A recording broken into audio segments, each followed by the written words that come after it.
អាហារទឹកចាំបាច់ត្រូវប្រើប្រាស់ធុងចម្រោះអញ្ចឹងនេះខ្ញុំនឹងបង្ហាញពីអត្ថប្រយោជន៍ដ៏សំខាន់របស់ធុងចម្រោះនៅក្នុងអាហារទឹកសម្រាប់ធុងចម្រោះនេះផងដែរមានតួនាទីយ៉ាងសំខាន់នៅក្នុងការច្រោះអាហារទឹករបស់បងប្អូនឲ្យស្រស់ស្អាតធម្មតានៅក្នុងអាហារទឹកពេលដែលយើងប្រើប្រាស់យើងមិនមែនដូរទឹករាល់ថ្ងៃទេអញ្ចឹងក្នុងការធ្វើឲ្យទឹករបស់យើងសុវត្ថិភាពក៏ដូចជាថ្លាស្អាតយើងចាំបាច់ត្រូវប្រើប្រាស់នៅធុងចម្រោះនេះហើយសម្រាប់ធុងចម្រោះនេះយើងមានខ្សាច់នៅខាងក្នុងដើម្បីច្រោះឲ្យអាហារទឹករបស់បងប្អូនស្អាតវាជួយច្រោះនៅកម្ទេចកម្ទីក៏ដូចជាធូលីផ្សេងក៏ដូចជា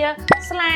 ផ្សេងដែលដុះនៅក្នុងអាហារទឹកអញ្ចឹងខ្ញុំនឹងបង្ហាញមួយទៀតថាហេតុអីធុងចម្រោះស៊េរី V នេះជាប្រភេទធុងចម្រោះដែលលោកដាច់ជាងគេនៅក្នុងឃ្លាំងអាំងទឹក 6A បើនិយាយពីសម្ភារៈអាំងហើយទឹកនិយាយពីធុងចម្រោះច្បាស់ជាបងដែលនៅក្នុងវិស័យអាំងហើយទឹកក៏ស្គាល់ពីធុងចម្រោះស៊េរី V នេះហើយមូលហេតុដែលធ្វើឲ្យធុងមួយនេះលោកដាច់ច្រើនជាងគេដោយសារតែតម្លៃសមរម្យគុណភាពល្អហើយមួយទៀតវាមានច្រើនខ្នាតចាប់ពីខ្នាតតូចដល់ខ្នាតធំចាប់ពីលេខ V 500ដល់ V 1200C ដែលយើងអាចប្រើប្រាស់បានទាំងអាំងហើយទឹកអាំងស្ប៉ាអាំងលក្ខណៈគ្រួសារខ្នាតតូចឬក៏អាជីវកម្មធំក៏យើងអាចប្រើប្រាស់នៅធុងចម្រោះស៊េរី V នេះផងដែរសម្រាប់ធុងនៅមុំខ្ញុំដែលបង្ហាញនេះគឺ model V 500អាចច្រោះទឹកបាន11ម៉ែត្រគីបក្នុង1ម៉ោងដែលយើងអាចប្រើប្រាស់សម្រាប់អាំងហើយទឹកអាំងស្ប៉ាសម្រាប់ខ្នាតតូចឬក៏ដូចជាខ្នាតកណ្ដាលលក្ខណៈគ្រួសារអីបានហើយសម្រាប់